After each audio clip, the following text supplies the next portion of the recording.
Hey, sports card collectors and investors. Hope everybody is having a great Wednesday morning. By the time this comes out, I'm actually filming this on Tuesday night, so I'm looking a little rough. I'm kind of tired. It's just been a long day. It's already been a long week and it's only Tuesday, believe it or not. But thank you very much for joining me. I'm making a video today. I'm excited to make this one. So I've had a couple of requests to make a video. I think I've actually done one other before this too, of just some of my favorite cards in my collection. And so I picked out, I believe there's 12 or 13 cards. These are not all of my favorites, but I picked out some of them that I wanted to share with you all today. So please, in the comments, share with me some of the favorites in your collection, and also maybe who you might be targeting, whether that be vintage or modern or ultra modern type stuff. And I'm interested in mixing it up a little bit in the comments, hearing what you guys are collecting. I'm really pumped. So I've been talking about this on some of my live streams, but I haven't been to a sports card show in decades.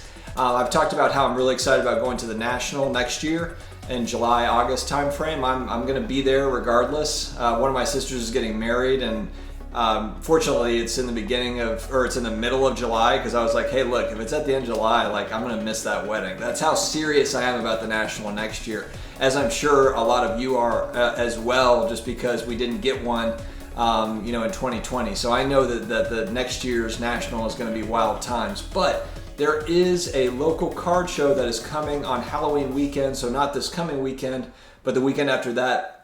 There's going to be a card show. I'm going to take, I think, one of my little ones with me, and we're going to go and kind of peruse. And I don't think it's going to be the same as the card shows, from my heyday in the junk wax era days, where I used to go to the Panama City Bay Mall in Panama City, Florida, where literally there was tables all over the mall. I'm going to lower my expectations a little bit. I mean, I'm lowering my expectations because shopping malls barely even exist anyway, let alone there being a giant card show at a mall. Plus, we've got all of the stuff we're dealing with in the world with the virus, etc. So I don't expect it to be a massive show, but I'm really, really excited to actually hold cards and buy cards face to face. I want to wheel and deal with some of these guys. I've said this in previous videos. I was taken as a kid because I was 1989, as an 8-year-old kid in the card store. I was trying to negotiate singles with grown men, and that didn't go over so well. They got the best of me quite a bit. So I'm here to get my revenge. Next weekend I'm going to the card show. We're going to negotiate. I'm really, really excited about it,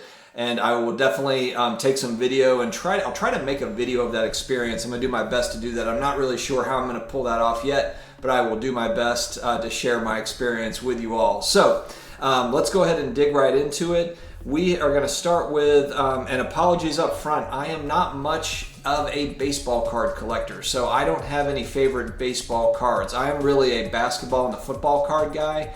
I do have some Project 2020 cards, but I know baseball card collectors don't really consider those baseball cards. Those are more art cards, but those are cards that I really, really like, just kind of the look of them. And so but that's really, I don't have any really cool vintage baseball cards. That is something, though, that I am looking into in the future. But right now, I have so much that I want to do on the football, basketball side of things. Baseball is just going to have to wait. So I'm going to dig in. I've got some modern, I've got some vintage, and I'm going to go through. I'll start with some of my Luka stuff. I am a Luka Doncic fan. I'm a Mavs fan. And so I do have some Luka cards, as do most people that collect basketball cards or sports cards in general. First, I'm going to start with, and I hope I can get the lighting right here, but this is a Mosaic rookie card of his. It's a PSA 9. The PSA 10 just had gotten out of my price point. It is on my radar, though, as one that I would like to have in a 10. But I love the Mosaic. I love Mosaic in general, but out of all of his rookie cards, the Mosaic rookie is definitely one of my favorites. I'm actually going to pull this light down a little bit. Let's see if that helps as far as showing the cards. Okay. Next up, I've got a PSA 10. Oh, it's actually making it worse. Let's see. Yeah, I don't know if it's going to make it any better. Okay. A PSA 10 Optic Luka rookie card. And this is when I bought two of these, actually, and I put this in a previous video too. I actually put these on a credit card at the time because the prices were moving upward and I just wanted to get them. I would not recommend at all buying cards on credit cards. That's not something that I typically do, but this was one where the prices were starting to rise up and I was like, I better get a hold of this thing before it's too late. It was the kind of a FOMO moment. but it did work out, and I'm very happy. This is long-term hold for me.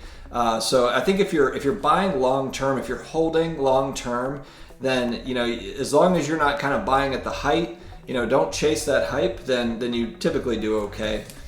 So that is another card that I really like. All right, and then last one of the Lukas I pulled out. This one's kind of a cool one. This is Crown Royale. A lot of people might not know this card. This is a PSA 9. This is one of the lesser known sets, but it's just a set that I like the look of. It's just a cool card with the crown. And this is one where, again, it's a fairly rare card. The pop reports on these are not crazy high, so I like the value here with PSA 9s and 10s if you can find them, for sure. All right, I am moving into football. This excites me. All right, so Doug Williams rookie card in a PSA 9. Another card that just is, to me, I just think this is such an underrated card, underrated player. Doug Williams, first African-American QB to win a Super Bowl. I believe he was also a Super Bowl MVP. He threw 4 TDs for the Redskins in the game, and now I believe he is a consultant or a QB coach to the Redskins, but his story is fantastic. I've talked about him in previous videos. Came from a poor family and just really made the most of it, and he's just a good overall guy from what you can see. Just really, so this card, I think that there's less than 1,000 of these graded in total. And 9s, I think there's only a couple hundred of them. There's not a lot of them. I just think long term, Doug Williams he's an important player in the NFL, and I think that's only going to be magnified as time goes on. All right, junk wax era stuff, guys. So this is one that I was hunting in my 89 Pro set packs that I was buying as a kid. I was really wanting the 89 Score Barry Sanders, but I could not afford the packs as a kid. They were expensive in 1990, in 1989, 1990 when they were released. But this 89 Pro set, I remember having raw copies of this card. I had a couple of these, and I just love, Barry Sanders is the most, from my age group, there's not been a runner since Barry Sanders that's like Barry Sanders. He was a one-of-a-kind, just unbelievable back, and it was during kind of an age where running backs were just really important, to an offense. It wasn't a passing league as much back then. There was a heavy emphasis on running the ball, and Barry Sanders and Emmitt Smith were just unreal back in these days. So this is one where I just wanted to get a PSA 10 of this card because it was one I had as a kid, but to have one that's a gem mint was important to me. Here's exactly another one of those type cards, and this is what was my all-time favorite card. Expensive packs when I was a kid, action-packed. This is a Brett Favre rookie card, action-packed rookie card, and this is from the 1991 rookie update set. These are a thicker cardstock, but Favre was one of my favorite players too. I'm a New Orleans Saints fan. For those that are new to the channel, huge diehard, longtime Saints fan. But the Saints were never any good, never went to the playoffs. So my NFC team, it was the Packers in the playoffs, with Favre, because the Saints just never got anywhere. So they were the team I was pulling for in the playoffs. All right, I'm gonna move over quickly to basketball. This is a cool, vintage basketball. I know it's been talked about a lot lately, but if you buy some of these, really, you can't not appreciate these cards. This one is 1977 Topps Daryl Dawkins rookie card. Daryl Dawkins was famous for breaking the glass, breaking the backboard with his dunks. He actually passed away at an early age, from what I know. But he is one of those players. It's just an iconic player. And then these 70s basketball cards get me. I don't know. It's the same with football. The 70s football, and then also, I say 70s, really 70s, 80s. Cards, they really just get me. And then I've got one coming up that's also just from a different era that you just can't not appreciate these cards. And so this is a PSA 7 of the Dawkins rookie card, and it's a great looking 7. I mean, the colors on it really kind of pop. There is a little bit of fade on the purple, but it's just they don't make them like this anymore. Now everything is glossy, everything's shiny. All right, 58 Topps Jimmy Brown rookie card in a PSA 3. I was fortunate to buy this a couple years ago when they were still affordable. This is one of those cards, again, it's a 3, so it's not in amazing condition by any stretch, but it's just from a different era. You can just tell. I mean, it's just the way the cards are, the way the portrait, kind of that action shot was taken.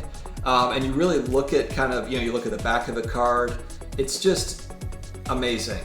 I mean, it's just amazing. There's a little, a game on the back of the card. Rub the edge of the coin over the blank space for a magic answer. Just kind of quirky things that you just don't see in cards these days that you just have to appreciate. All right, back to the 70s. 72 Topps Roger Staubach rookie card in a PSA 6. All-time great Cowboys QB. Outside of Troy Aikman, probably the best Cowboys quarterback of all time. Won Super Bowls with the Cowboys. I can't get enough of these kind of I've got a few of these 70s football rookies, but again, you just look at these cards, and this was before my time as far as when I was collecting as a kid. But these were way out of my price range when I was, and even they weren't even graded back then, folks. For those that are younger watching the channel, in '89 when I was collecting cards, there was no graded cards. There was no PSA grading cards, no BGS. There was Beckett magazines, but there was no grading. So that was something when I got back into the hobby, I'm like, whoa, what is this? But those '70s football cards, you can't sleep on those. All right, LT rookie card in the tux, an SGC 8.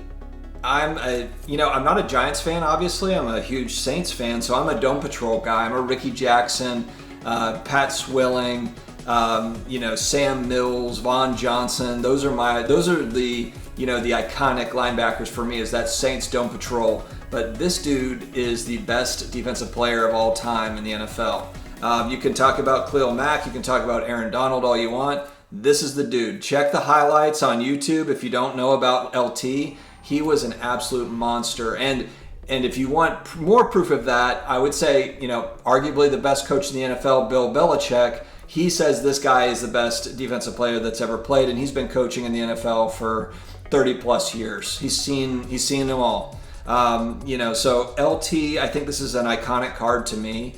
I've got a couple of these. I've got the SGC 8, and I've also got a PSA 8 as well. But I would, if the prices were to go down on these, if it falls through the bottom, I would buy 10 of these. I love this card. It's an 82 Topps. It's the All-Pro rookie for LT. I love just kind of the way he's sitting there. Just love it. Love the card, and it's in the SGC Tux. Another Tux, Terry Bradshaw rookie, 1971 Topps. Love the red on this card, and the red really pops on this. It's a 6.5, but it's a great looking 6.5. I mean, I'm not a centering expert. I'm sure the centering is a little bit off on the card, but if you really look at the corners and everything, I really don't see a lot wrong with the card. And I know it's mine, so of course I don't see anything wrong with it. But this is an unbelievable card. Again, if you have not looked into vintage football, if you're a big football fan, check these out. Just check them out. They might be of interest to you. And look, I mean, this is going to be one of the best Steelers quarterbacks of all time. Roethlisberger's a great QB. Tommy Maddox is a great Steelers QB. Kidding for all the Steelers fans out there. Tommy Maddox. Terry Bradshaw was the man. All right, we're coming up to the last couple of cards here. This is one that I bought of another fellow YouTuber that I really enjoy watching. Flipping Steve is his channel. Excellent card channel, but he actually got this in a storage unit thing that he bought. Split it with another guy, and there happened to be a Drew Brees rookie card, on-card auto. That was a BGS graded card that is pretty sweet. That was in there, and he reached out to me and was like, hey man, I know you're a big Saints fan.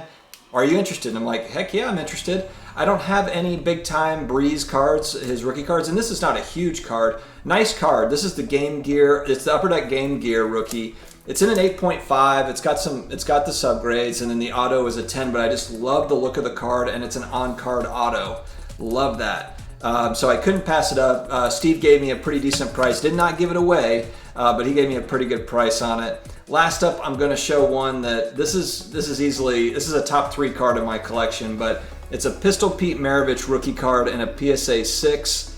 And then look, I mean, this is a guy that really kind of, misunderstood basketball player. He was one of those guys that was an amazing talent, but never really got along well with his teammates. Had some off the court kind of questionable stuff, but just an incredible talent. I love kind of these longer cards. They're just amazing. This is 1970 Topps. But again, if you haven't looked into vintage cards, if you're big into modern, and I'm not saying don't buy modern or don't buy ultra modern. There's some beautiful cards. I've got a lot of those too. But man, if you haven't really delved into vintage yet, just give it a look. Give it a look, because there are some beautiful cards. And if you're talking about investment, if you're talking about long-term investment, if you're saying like, hey, I want to buy and hold, definitely look at vintage stuff. I mean, vintage stuff is really, it might not have the same volatility. It might not have that same kind of fun volatility that you're looking for. But, these are guys that have already played their careers out, and they've already had great careers. You can pick and choose from the Hall of Famers.